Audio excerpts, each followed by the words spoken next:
Hello friends, this is Dr. Ravi Sani. Today's discussion is about prokaryotic cells. So, the prokaryotic cells are represented by bacteria, blue-green algae, mycoplasma and PPLO, that is pleuropneumonia like organisms. So basically ये जो examples हमने पढ़े अभी यहाँ पे bacteria, blue green algae, mycoplasma और PPLO ये prokaryotic cells के एग्जांपल हैं. So they are generally smaller and multiply more rapidly than eukaryotic cells. So previous classes में हम जानते हैं कि जो cells हैं उन्हें हम दो टाइप्स में डिवाइड कर सकते हैं. First one is the prokaryotic और जो दूसरा है दैट इज यूकैरियोटिक. सो जो प्रोकैरियोटिक सेल्स हैं इनमें जो बेसिक डिफरेंसेस हैं वो हम आज इस क्लास में डिस्कशन करेंगे. So they may very greatly in shape and size. As जो सेल्स हैं वो डिफरेंट शेप और साइजेस में प्रेजेंट होते हैं on the dependency of their function. The four basic shapes of bacteria are bacillus that is rod like, coccus spherical, vibrio that is comma shaped and spirillum that is spiral shaped. So these are the four basic shapes. इनके अलावा भी और different shapes bacteria के हो सकते हैं. तो on the basis of shape हमने इनको फोर कैटेगरीज में डिवाइड किया बैक्टीरिया को.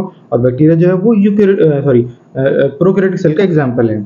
तो जो रॉड की शेप में होंगे वो बैसिलस होंगे, जो स्फेरिकल गोल होंगे दीज आर कोकस, और जो कॉमा की शेप में होंगे वो विब्रियो उसका एग्जांपल है, और जो स्पाइरल शेप में होंगे these are the spirillum. The organisation of the prokaryotic cell is fundamentally similar even though prokaryotes exhibit a wide variety of shapes and functions. तो जो प्रोकैरियोटिक सेल है उनका जो फंडामेंटल जो स्ट्रक्चर है वो सिमिलर रहेगा. कई केसेस में शेप्स और उनके फंक्शंस जो हैं वो डिफरेंट होते हैं, बट जो फंडामेंटल एक बेसिक स्ट्रक्चर है वो प्रोकैरियोटिक में सेम रहता है.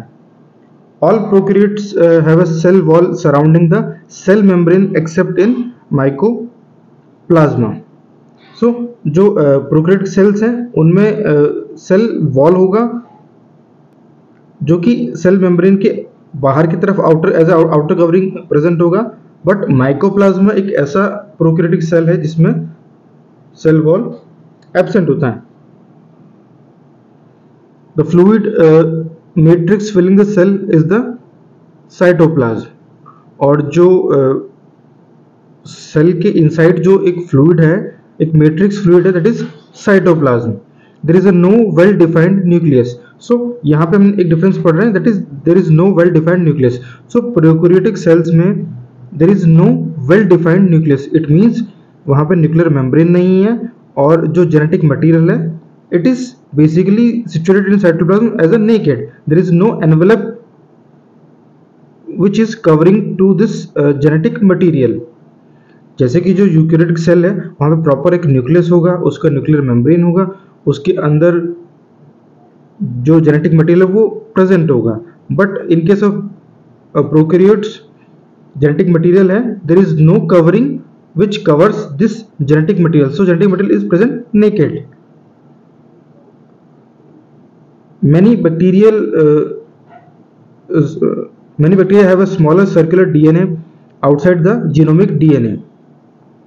So जो genetic जो material है it could be circular in shape or as a single chromosome, but many bacteria have a smaller circular DNA outside the genomic DNA. तो जो मेन जो जेनेटिक मटेरियल है जो प्रेजेंट है it could be single chromosome और circular DNA, उसको हम यहाँ पे जीनोमिक डीएनए बोल रहे हैं. उसके अलावा भी एक और स्मॉल सर्कुलर डीएनए होता है, उसके हम प्लाज्मिड बोलते हैं. That is called plasmid. The plasmid DNA confers certain unique phenotypic characters to such bacteria. So ये जो प्लाज्मिड डीएनए है it is responsible for specific characters to bacteria.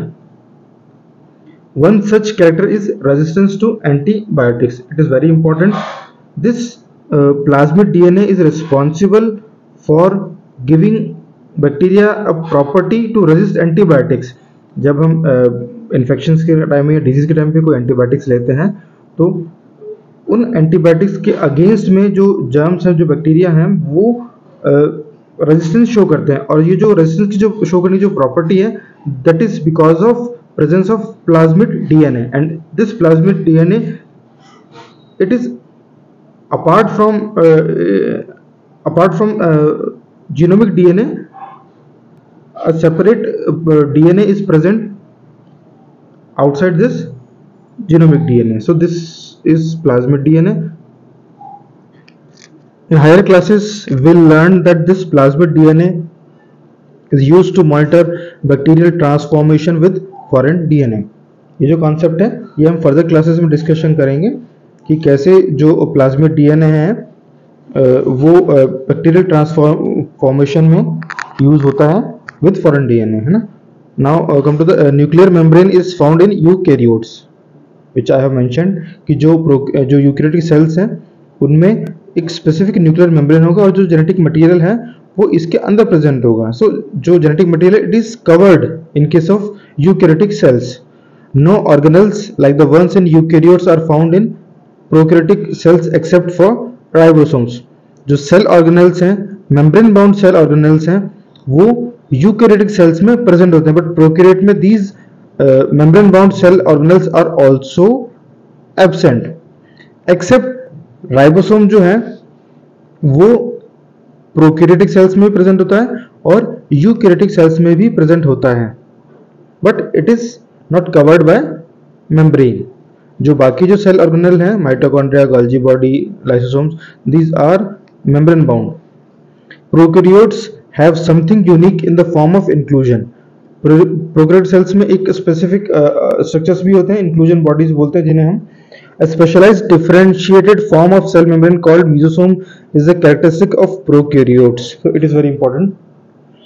जो प्रोकैरियोट सेल्स जो उनकी जो मेम्ब्रेन है, it forms a specific structure that is called mesosome.